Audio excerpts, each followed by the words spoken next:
የበታችነት ስሜትን ድባቅ የምንመታባቸው 6 መንገዶች። መቼ ነው ለመጨረሻ ጊዜ እኔ እኮ ከነሱ አንሳለው ብላ ያሰብከው? ምናልባት ኢንስታግራም ላይ የጓደኞችን ፎቶ ስታይ፣ ወይስ ስራ ቦታ ካንተ የተሻለ ተከፋይ ያለ መስሎ ሲሰማ? እውነቱን ልንገራችሁ፣ ማንም ሰው እኔ አነስተኛ ነኝ የሚል ማህተብ ተለጥፎበት አልተወለደም። የበታችነት ስሜት ልክ እንደ ስልክ አፕሊኬሽን በሂደት የምንጭነው ነው፣ ወይም ዳውንሎድ የምናደርገው ቫይረስ እንጂ ተፈጥሯችን አይደለም። ዛሬ ይህንን ቫይረስ ፎርማት የምናደርግበትንና ስለ ራሳችሁ ያላችሁን እይታ ቀይርባቸው ሳይንሳዊና ተግባራዊ መንገዶችን እናያለን። ወጣቶች ሆይ ዛሬ ለራሳችሁ የምትሰጡት ዋጋ ይጨምራል። አንደኛ፣ በሌሎች ሰዎች ቫሊዴሽን ወይም ማረጋገጫ ላይ ጥገኛ ለመሆን። ልጅ እያለን የሰራነው ስዕል ቆንጆ መሆኑን ለማወቅ የእናታችንን ፈገግታ እናይ ነበር። አሁን ግን ጎልማሳ ሆነናል። ህይወታችሁን ላይክ እና ኮሜንት እንዲመራው አትፍቀዱ። ለምሳሌ አንድ አዲስ ልብስ ገዝተ ለብሰው ወጥተ ማንም አምሮብሃል ካላላችሁ ልብሱ ይቆረቁራችኋል። ካልተባላችሁ አላማረባችሁም ማለት አይደለም። የራሳችሁ ዳኛ ራሳችሁ ሁኑ። ሁለተኛ፣ ራሳችሁን ከአሉታዊ አስተሳሰቦች መለየት። አእምሯችሁ አንተ ደካማ ነህ ሲላችሁ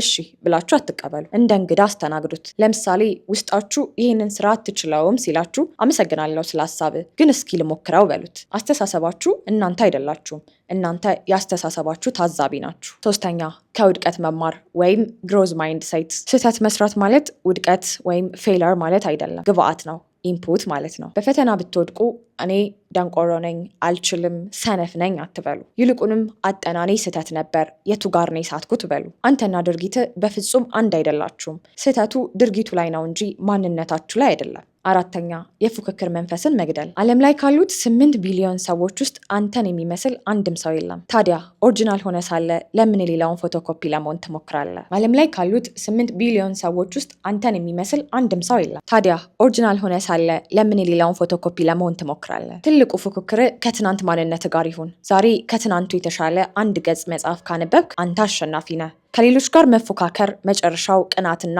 የበታችነት ስሜት ነው። አምስተኛ፣ ስጦታችሁን ለይታችሁ ማሳደግ። የበታችነት ስሜት የሚመጣው በሌለን ነገር ላይ ስናተኩር ነው። ባለን ነገር ላይ ስንሰራና ስናመሰግን በራስ መተማመናችንም ሳንፈልግ በግድ ይመጣል። ምናልባት ሂሳብ ላይ ጎበዝ አትሆኑ ይሆናል፣ ግን ጎበዝ ሰዓሊ ወይም ጥሩ አድማጭ ትሆኑ ይሆናል። ያላችሁን ትንሽ ችሎታ አሳድጉት። ሰው በችሎታው ሰውን መርዳት ሲጀምር የበታችነት ስሜቱ በራሱ ጊዜ ይጠፋል። ስድስተኛ፣ ባለሙያን ማማከር ወይም ባህልን መስበር። ጭንቀታችሁ ወይም የበታችነት ስሜታችሁ ከአቅም በላይ ከሆነ ቴራፒስት ማነጋገር እብደት ሳይሆን ዘመናዊነት ነው። ቁስልን ደብቆ ማከም አይቻልም። ባለሙያን ማነጋገር ነገሮችን ከስር መሰረታቸው ለመረዳት ይረዳችኋል። የበታችነት ስሜትን ለማጥፋት የግድ ሚሊዮነር ወይም ደግሞ እንከን የሌለሽ ቁንጅና አያስፈልጋችሁም። ዋናው ቁልፍ ራስን መቀበል ላይ ነው። በማንኛውም ደረጃ ላይ ሁኑ። ይኑራችሁም አይኑራችሁም፣ አግኙም እጡም፣ ያላችሁን ማንነት ግን ውደዱት። እናንተ ለራሳችሁ ጠላት ከሆናችሁ ዓለም ወዳጅ ሊሆናችሁ አይችልም። ዛሬ ለራሳችሁ ቃል ግቡ። እኔ ከማንም አላንስም፣